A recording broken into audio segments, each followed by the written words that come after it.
So no more changing time. How many of you are in favor of this? Keep it permanent. How many of you would rather keep it permanent with no daylight savings time? How many of you don't even know what I'm talking about? You haven't changed the clocks. All right, okay. I'm glad to see your favor, right? Good for you. Talk about interest groups. There's a pretty long video that I may cut off a little bit towards the end that talks about interest groups that we're going to use. But I'm going to get us started first so that we can go there. This is a lecture that was prepared by one of my fellows, Alperin, but this is his first time to be with me as a fellow. It's his first time to lecture, so he only lectured in the first class where he is a fellow for about the first 15 minutes. So let's talk a little bit about the constitutional foundation of interest groups.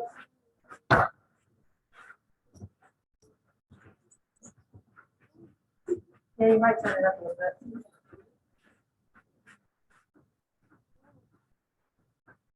So, Eric's favorite amendment, as you guys know, the First Amendment, is the reason why interest groups are possible, right? Because the First Amendment allows for what? Come on, you guys, we've done this several times. Free speech. Free speech. What else? Free press. What else? Religion. That government can't interfere and government can't establish, right? Or favor, okay? It also provides for two other key things, and that's really where we get to interest groups, the right to do what? To petition the government and to peaceably assemble, right? So we really get interest groups here. Free speech is part of it, there's no question, right? But that petitioning of the government is where we're opening up for interest groups. The framers' view, right, Madison, you guys remember this back from the first week of class. I'm certain it's stuck in your heads. Madison said that factions are inevitable. What does inevitable mean? It's going to happen. Why is it going to happen? Why do we have factions? What are factions? Democrats and Republicans, but even more divided than that. No, that's a little broader. Internally, how many of you believe that you would like to support the World Wildlife Federation? Raise your hands. 1, 2, 3. All right. How many of you would like to be a member of the Pacific Whale Foundation, specifically? Eric's a member. I'm actually a member too. I'm disappointed because Eric did actually buy a Stop Whaling Now hat for this very lecture, but he'll bring it on Wednesday. But I am a member of the Pacific Whale Foundation because I was doing a whale watching and they had really cool t-shirts. And if I gave them $20, I got the cool t-shirt, right? And then every year they send me something, they say, you still want to be a member? Just give us $10. And I'm like, yeah, okay. Right? Whales are important. Okay? I still have that cool t-shirt, so it all works out. A lot of times when we're talking about factions, we're talking about more specific things than parties. Okay? So tell me something you care about. Over here, you guys, what do you care about? Tell me something you care about. What do you care about? What? Your family, okay? So what about your family? Is there anything you want for your family in particular? What? To provide for your family, okay? So it's important that you be able to do what? If you're going to provide for them. What? Huh?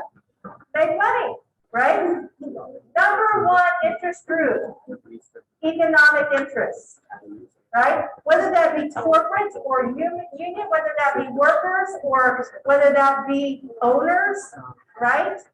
Okay. So what else? What do you care about? Comment. What do you care about? Foreign affairs. What about foreign affairs? Specifically. stability in the Middle East, okay? There are interest groups that certainly are interested in that, right? Okay, what do you care about? Your job, okay? Another economic interest, you want to keep it. What do you care about? Your friends, what about your friends? That they feel taken care of. So would you say that mental health might be something you care about? Mental health, okay? What do you care about? The environment, what about the environment? That we take care of it and don't excessively pollute it. What about you? What do you care about? Yeah.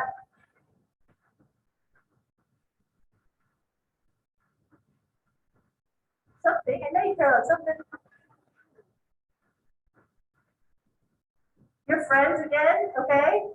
Right, your ability to like see your friends, to talk to your friends, okay? What do you care about?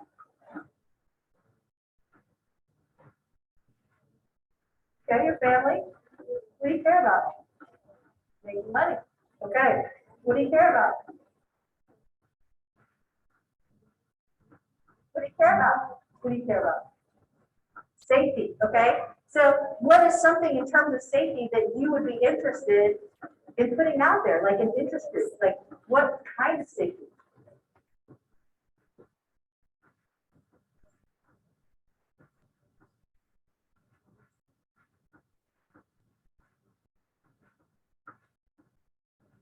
Like safer streets, okay? So would you, what does that mean for you? What sort of thing would you support to do that? Think about it.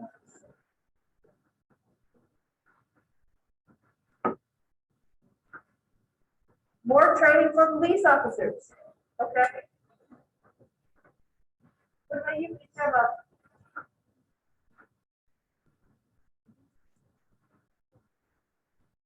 Reproductive rights, trans health care, what do you care about? Affordable medication, what do you care about? Equal opportunity, what do you care about? What? Your education, what do you care about? Well, you're not alone, so I thought, so you guys can be in the same faction together, right? What do you care about? Okay, so 3 education, you guys can form a group, what do you care about? Foreign travel, okay. When we talk about this, one of the things about factions being inevitable is this. You guys are expressing interest in things that are different. Even those of you who say, hey, look, I'm concerned about my family or friends, you have different things that you want for them, right? Okay, when we talk about education, we didn't go in very depth. What about education? Right? Are we talking about education in terms of teacher pay? Are we talking about better infrastructure? Are we talking about curriculum? What are we talking about? We got really specific here when we talk about safety, right? Specifically this. And what we'll find is that interest groups are going to be specific. They're going to be specific. So factions and interest groups are pretty much the same thing, right? Parties tend to be a little bit too big of an umbrella, okay, to cover the distinct interests. There are different kinds of interest groups. There are economic interests. I'm going to show you in a little bit, and we're going to watch a little video. 95% of all money used for lobbying and that goes to campaign contributions comes from corporations. 95%. And they have the least amount of groups. All right? But economic interests don't just include corporations and businesses, they also include unions, right? Workers' rights, right? Professional groups. What's an example of a professional group? Anybody? Yes. Okay. Bankers might have a professional group, absolutely. Okay. I'm a lawyer, so I'm a member of the American Bar Association and the Oklahoma Bar Association. And occasionally when I pay my dues, the Oklahoma City Bar Association, right? Those are professional groups. but I'm also a member of the Association of University Women, right? That's an interest group that's specific to the fact that I'm a faculty member who's what?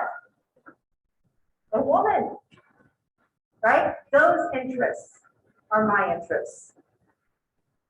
Ideological and issue-oriented groups, this is what we think about most of the time when we think about public interest, right? We think about public interest groups when we think about interest groups. So the Pacific Whale Foundation, you know, the Sierra Club, public interest groups, okay? Things that are for everyone.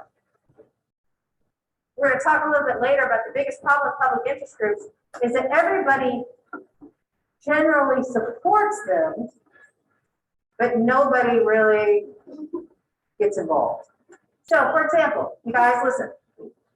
How many of you have driven in Oklahoma and have had a cloud of black exhaust come out of a car in front of you directly into your car or your face? How many of you this has happened to?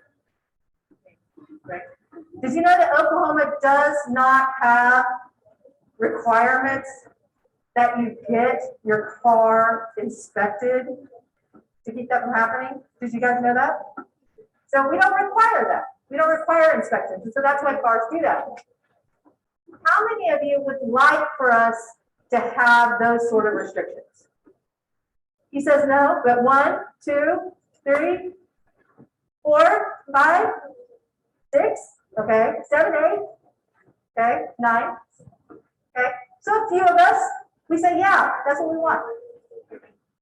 How many of you would be willing to go with me to the Oklahoma State Capitol on Wednesday? I have a bus actually going. I'll be in the Dale Hall parking lot at 2:45 with a bus that leaves at 3 o'clock. We're going to go to the Capitol and be back about 6:30 and talk to your state legislator about it. How many of you would be willing to go along with me to talk to them? 1, 2, 2, maybe 3, okay? The rest of you are free riders, right? That means that maybe you care about it, or kind of more generally, you like to breathe air that's clean, right?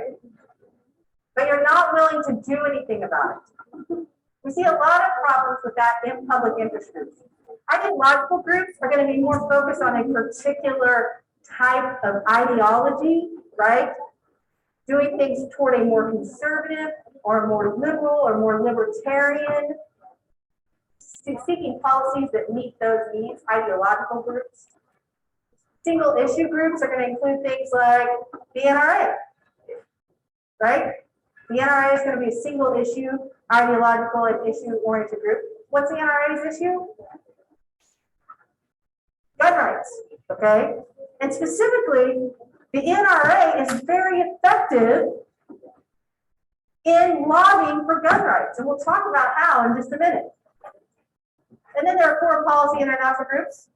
So we do have some possible, people who would be members there in terms of greater foreign policy and how we look at the domestic sphere. So what do interest groups do? Number one, they inform, and this is important, okay?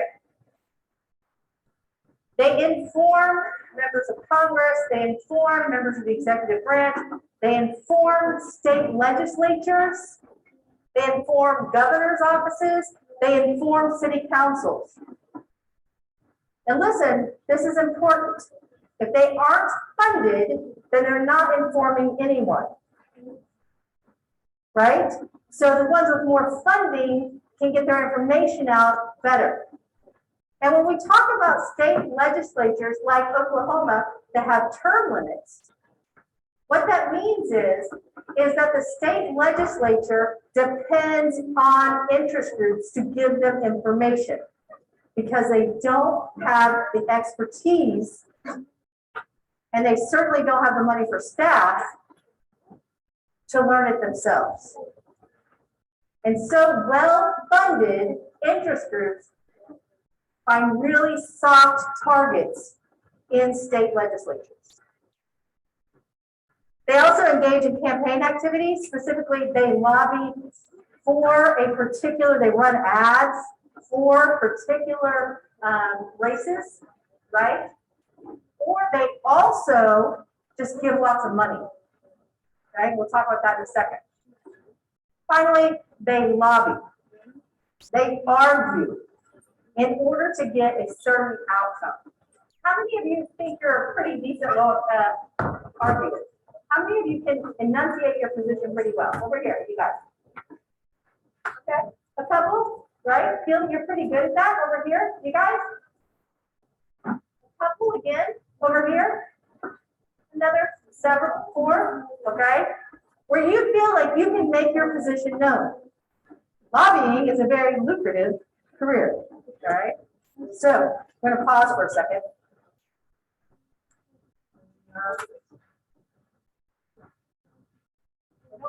Can't pause, hold on, escape.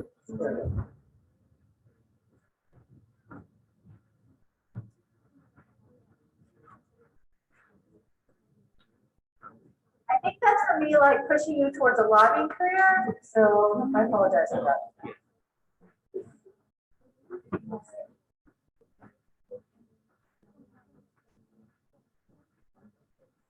We are going to drain the swamp. It is undermining American democracy. Lobbying is arguably the American government's oldest profession. It's an industry worth over $3.5 billion with around 12,000 professionals and hundreds of firms, unions, trade associations, and interest groups in the field. It's one of the main drivers of policymaking in the U.S., but people still don't know much about it. I think one of the misconceptions about lobbyists is that, we walk around with bags of money and say, vote our way, or support this, or oppose this. So it's not even close to the truth. We want ultimately our policies to be based on the merits, and we want as much information as possible, as long as it is truthful and relevant and meaningful. Almost everyone agrees with that premise, but consensus pretty much ends there. Who gets the tax breaks, and who gets the subsidies, and who gets the bailouts, and who gets the regulatory rollbacks that increase profits? Well, obviously, it's the biggest corporations and the wealthiest people at the top. We've got to get big money out of politics. There's no real oversight of the lobbying industry. I understand the complaint. I think they're unjustified in 99.9% of the time. The pandemic has spurred record spending on lobbying in the first quarter in 2020, but public perception of the profession remains low. So how does this elusive industry work, and is it as corrupt as it appears? My name is Marcy McSwain, and I work as a lobbyist. Marcy started her own firm in early 2019. Before that, she worked nearly a decade for former Congressman Ray McGraw. Lobbyists need to be the most trustworthy people. You can't have a job in this town very long if you're trying to trick, if you don't equip the member of Congress with information that's going to be helpful to his or her district. Lobbying is an age-old profession that dates back to when the Constitution was created. Experts claim the framers included the practice intentionally to make sure no one interest group became too powerful.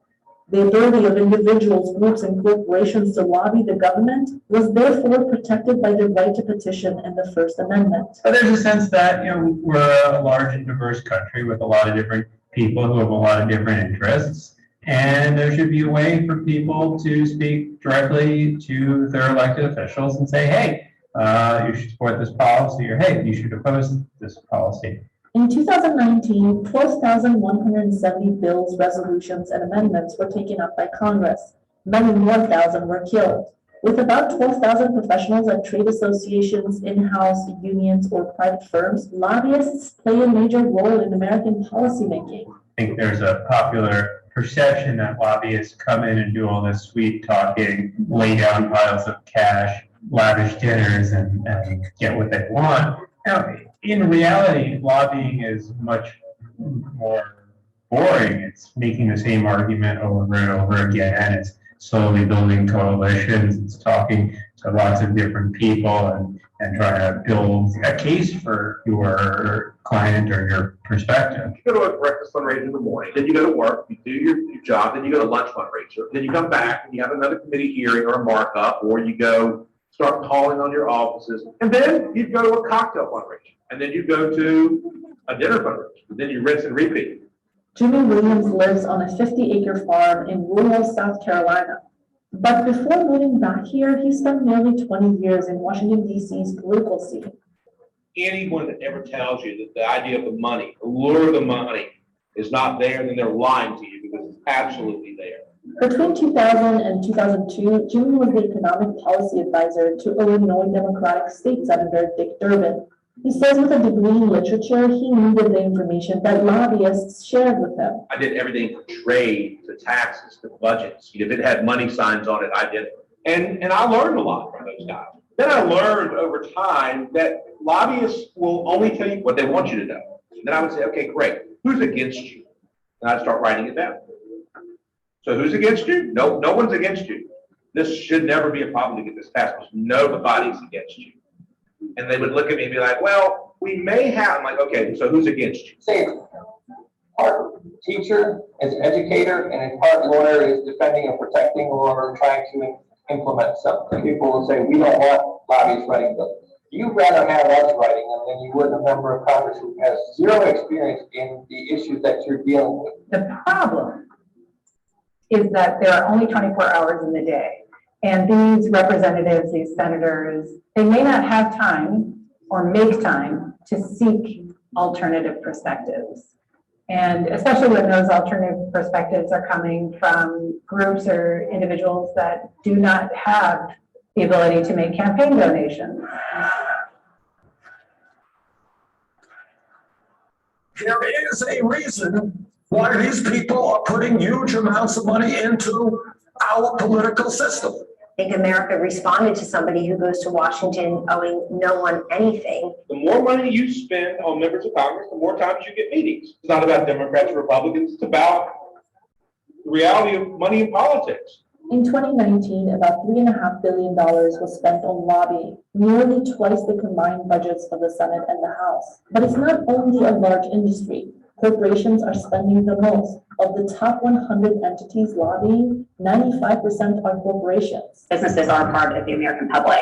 They're good for economies. I think it's okay to want a business to be successful. That's why you do it. Discussing those things is important to take to the Hill. It's important for elected officials to know how it will impact businesses, even if it is individually. The shift to corporate lobbying is relatively new. Up until the 1970s, corporations largely stayed out of Washington. Labor unions were much more important and special interest groups bigger actors than they are today. There was a growth of regulatory agencies that were created in the 1960s and the 1970s, and so corporations began to feel that politics actually did threaten their business a lot more. And there was just a sense that the public opinion was moving in a more socialist direction, and businesses needed to stand up for free enterprise. With little oversight, the next few decades were a free-for-all for lobbying. When I was a staffer, I had lobbies from every industry taken. This is back before the rules had changed. Big, huge dinners, thousands of dollars, expensive wines. I mean, seafood towers, you name it. It was all legal. And I would just laugh, giggle to myself, thinking, you think that my boss is going to be with you because you just bought me a $250 bottle of wine? You're fully. The rule changes that Jimmy is referring to are laws that were passed in the aftermath of one of the biggest lobbying scandals in American history. In 2006, the Lobbying Transparency and Accountability Act was passed, and a year later, the Honest Leadership and Open Government Act. They tightened the disclosure, information, and reporting requirements from an earlier law and set ethical guidelines regarding gifts and bribes. One of the laws also made some restrictions on who and when former congressional employees could lobby once transitioning to the private sector. Still, opponents say it's not enough. There's no real oversight of the lobbying industry, but the disclosures are voluntary. The enforcement is basically non-existent. The number of lobbyists who have been punished, you can probably count on one hand. If the senator tells you then they don't know how much money a lobbyist has given their campaign, they're lying. The symbiotic relationship between campaign finance and lobbying is often contested. Following a 2014 Supreme Court decision, there is no longer a limit on how much an individual can give in total. For this one, they're all making PAC donations and even direct individual donations. So sending an army of lobbyists up to work Capitol Hill to follow that donation is kind of, the 1-2 punch. You first give the donation and you next have your lobbyists pay a call. Looking through public records, almost every major entity who spends on lobbying also donates to campaigns. Wall Street, for example, spent over a record $2 billion on the 2016 presidential election. I, for one, if you said that everybody in this country could not make a political donation, I would jump up and down for joy for that. And I think 99.9% of my colleagues would as well. It's not us you have to turn to. It's the House, the Senate, and the White House, and anybody else who asks for a campaign donation. After spending 5 years with trade associations, Jimmy moved to the for-profit firms. That's when things changed. It was very rewarding financially because I got paid a lot more. But at the same time, I was then beginning to figure out that people didn't give a damn about my knowledge of banking or of the real estate industry. It was all about checks. No one gave a damn about anything other than who I knew and how much would it cost for us to write checks to get into those offices, i.e. campaign donation. And that was a big turn. And I wasn't happy with that. Studies are divided about the impact of campaign donations on the corporation's bottom line. For example, a 2017 study found that the victory of the company's preferred candidate only increases the firm's value by 0.05%. But that study didn't consider lobbying. The Sunlight Foundation examined 14 million records from 2007 to 2012, including on campaign contributions and lobbying expenditure, and found that for every dollar spent, the corporation received $760 from the government. The estimates are all over the place, but it's clear that lobbying works enough of the time. It's sort of like the old saw about the executive who says, well, half the money I spent on advertising is wasted. Problem is, I just don't know which half. Big tech, Facebook, Google, whatever, are underestimating the furious anger of Capitol Hill. So it may also come as no surprise that those same companies are pouring a lot of money into lobbying those very lawmakers. One group that recently started appreciating the power of lobbying is the tech industry. Dogged by their handling of consumer data, misinformation, and harmful content after the 2016 election, the tech giants entered Washington full force. In 2019, Amazon, Facebook, Google, and Apple spent over $50 million on lobbying. In the 80s, Microsoft was kind of the big dog, and they were losing in antitrust issues and finally kind of decided if you can't beat them, join them and set up shop in Washington. And that has been true for tech too. When it comes to advertising and investment and R&D and all those things, lobbying is just as important as everybody else. If you don't believe me, ask Google. They're about to get slapped by the Department of Justice, aren't they? Google is hired up. Smart move. Very smart move. Much of lobbyists' successes are attributed to their deep understanding of the regulatory process and personal connections to Capitol Hill. That's something called a revolving door in politics. One study found that nearly 60% of the retired or defeated lawmakers of the 115th Congress found jobs in lobbying. You know, when I went to work for Durbin, I could have gone to work for any of those Democratic senators, but I chose him because I knew he was going places. That put me in a very good place as a lobbyist because I knew that people would pick me up because I would have influence in those offices. So if I'm a corporation, I'm hiring Jimmy Williams. Are there rules in place to prohibit them from having the special treatment, things like that? Absolutely. Are they broken? Absolutely. It is an honor system type of rules and regulations that we adhere to. 2020 has been a busy year for lobbyists so far. According to the Center for Responsive Politics, lobbying spend for this year's first quarter is the highest on record. Some of the biggest spenders also saw considerable help from the relief package. I don't care if you're a small business or a medium-sized business or a large business, if you're a trade association, a union, if you don't have a government affairs strategy, you are going to be left behind. I will continue to point to the pandemic is a perfect example of that. If you didn't have somebody here with a relationship speaking for you, well, then you likely didn't get what you wanted or needed to help yourself. Lobbying is often criticized for its ability to tilt policymaking in the favor of those with unlimited resources. At the end of the day, though, lobbying is a profession protected by the Constitution and unlikely going anywhere. Without a chemical company, how do you think you're going to get a single fruit and vegetable in this country? And whether or not someone on the left or the right likes it, that is irrelevant to me. I can go to sleep at night knowing that I have fed millions of children this.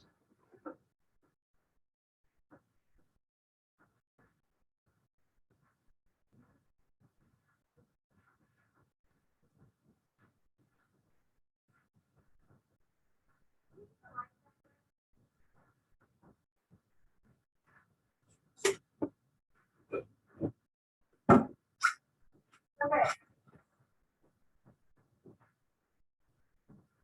So lobbyists are good. They inform legislators. They provide multiple viewpoints on issues. And it needs increased representation, right? Those of you who are concerned about education don't all have to show up. You hire a lobbyist group, they go. Those of you who are concerned about safety, neighborhood safety, and increased police training, you hire a lobbyist group. Those of you who are concerned about your earning potential and your ability to provide for your family, you're a member of a union or a professional group to lobby for you, right? But there's a problem. One is hyperpluralism, okay? The more voices that we hear, the less we're able to have a clear picture. And we're going to talk about that in just a second, okay? We see this problem with the internet, right? What's the problem with the internet? What's great about the internet? Information. What's the problem with the internet? Too much information, right? And we talked about this with media, you know? When we talked about with media, the fact is, in the 1970s, right? If the major news stations said, this is what is happening, people didn't say, that's not true. I don't believe it. There was a consensus, right?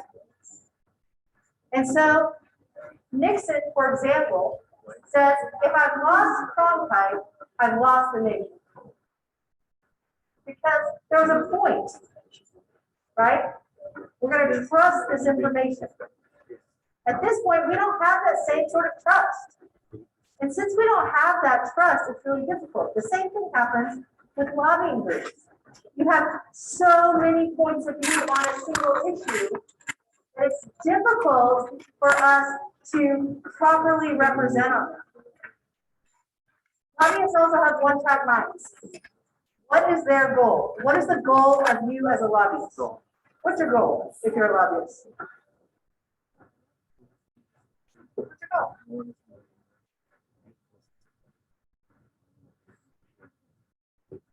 To get your opinion out there, specifically get your policy passed, right? That's what your goal is. Your goal is to get this piece of legislation, this regulation passed or blocked, right? That's your goal. And so it's difficult. It's very narrow, and you're not necessarily looking at the consequences. And then third, you have the problem of money over citizens. 95% of the money comes from corporations. Think about that in terms of the volume of the speech. That revolving door, we're not talking about 10% here. We're talking about, and we're not just talking about staffers. We're talking about members of Congress, House of Representatives, and the Senate, where 50% of them are then turning to jobs where they get a 1,400% pay raise. That's a pretty good deal. So let's say you're about to retire, you're tired of running, or you know your district is going to vote you out, or you're being redistricted, and somebody comes to you and they say, hey, we want your support on this particular policy. Could you negotiate a job afterwards? Oh yeah, you could. The two types of lobbying, there's direct, I come to you and I give you information, right? And I can do that either, like, for example, the University of Oklahoma has an in-house lobbyist who works for the University of Oklahoma and goes to the Capitol and lobbyists on behalf of the university to get the state of Oklahoma to give us money. Okay? Or we can hire someone. I went to law school with 3 people who are currently lobbyists at the state capitol, right? I went to grad school with 2 people who are lobbying in DC. So they have their own firms and people hire them to lobby on their behalf. There's also the grassroots level, and I told you guys how I was gonna tell you how the NRA is so effective. There are 2 interest groups that are super effective in the United States that are not corporate interest groups.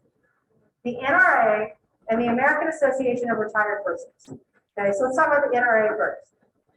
The NRA, are any of you a member of the NRA? Okay, what do you get every month from the NRA? Do you get a magazine? Okay, when you get the magazine, what's in the magazine? There's cool things to buy, but there's always a card in there.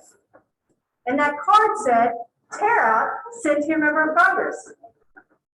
It's a physical card that gets sent to, and all you have to do is tear it out and put it in the mail. You don't have to put a stamp on it or anything.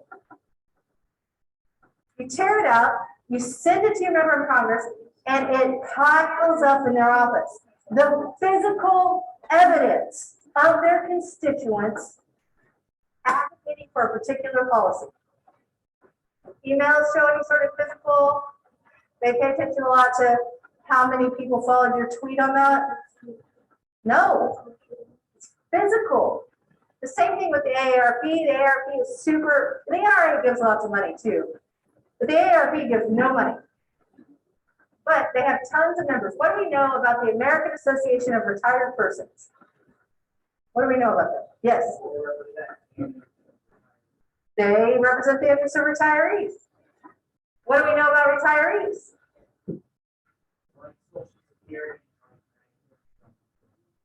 Those things are true. What else do we know? They're 50 or plus, and so, oh, we haven't got to voting yet. They vote, right? So that means that in those same AARP magazines, a lot of times there's that same little card. Send it in. AARP supports this, and so do I. And the physical evidence piles up. And the thing is, if NRA members, they sometimes vote. Retirees always vote. They always vote. So there's lots of different lobbying tactics. You can show them the money, right? There's the direct attack. This is what I want. You need to give it to me or I will cut you off from your campaign donations. Okay? We also have building trust. That's a lot about what the lobbyist was talking about. Hey, I can't lie to them. They have to believe in me, building trust. And then, you know, we can have campaigns where we do a lot of letter writing and things like that. We do know that the richer do not always prevail. But they do all right. Right? And so it kind of comes down to that half of the money I'm spending worthwhile, and the other half isn't, which is working and which is not, right? So here's a question that I asked. It's the last question I asked on your questions today. What are your concerns? What are the concerns about the pressure system? The first is that there's an elite bias, right? In the pluralist heaven, the choir sings with an upper class accent. E.E. Schachtschneider. What he's saying is this: of the people competing for resources, they're the ones at the highest elite level. Okay? It's tilted toward business and professions because economic motives are a lot easier to organize. They're a lot easier because we're talking about what's in your pocket. Now we have that free rider program problem that we were talking about earlier, right? How many of you like to breathe clean air? Raise your hands. And yet, only 3 of you will go with me to the Capitol. Huh. We'll see. Right? But the point is in terms of it, in terms of this kind of broader idea, we always look at it as somebody else's problem, right? Somebody else is going to deal with that, right? There's a giant floating trash heap in the Pacific. Whose problem is that? Is it your problem? How many of you think of it as your problem? 1? Right? How many of you think it is a problem? That's a much bigger number, right? Economic elites and organized groups representing business have substantial independent impacts on U.S. government policy. If you look at this, and I talked about this 2 weeks ago, right? Percent favoring proposed policy change. If you look at this, these are the people who want it. Here's the probability it gets passed. Overall, average citizens' preferences. It doesn't matter. 30% of the time it gets enacted, whether people want it or not. But look here, it's economic elites' preferences. The more people who want it, the more likely it is to be passed. Our second concern, demosclerosis, right? We get stuck. We're trying to put everything into the program. And so we kind of miss what the big picture is. And it's difficult for us to make good public policy because we're too busy trying to appease all the different people who want things. Demosclerosis, we get stuck. Also, we get stuck because it's a lot easier to block legislation than it is to enact legislation.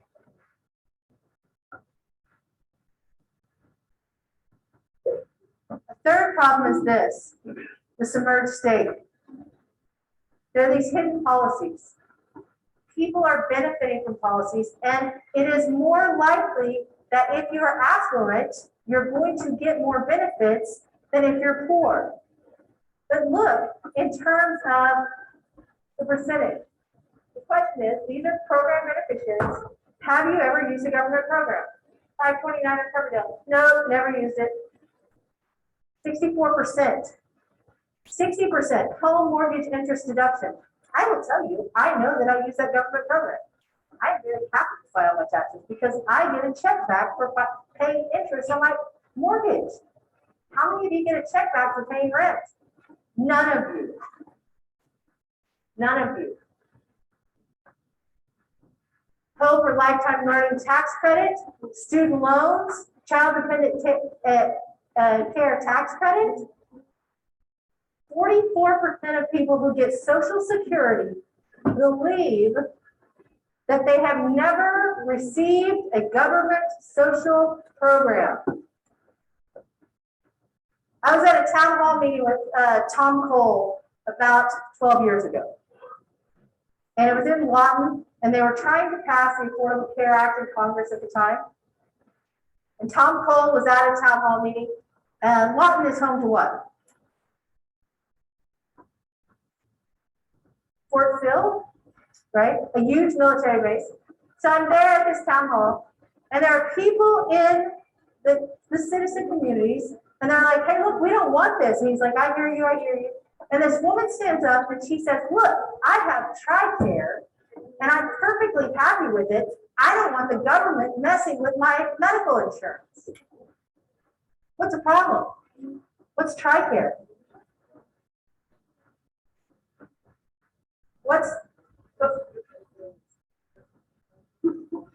It's medical insurance from the military paid for by the government, right? And Tom Cole looked at her because he did not want this passed and said, oh yeah, good point, and moved on. All right? People don't know. So my question for you guys is, which is your biggest concern?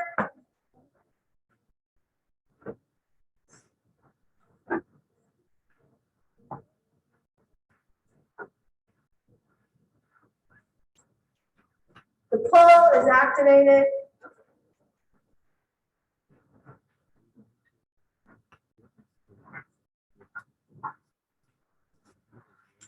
Try to stay dry today. If you really do want to go to the state capitol, I am taking a bus on Wednesday. I've got space for about 10. I'm taking my state government class. Okay, until Wednesday, boomer! You guys are so lethargic today. Ta-da.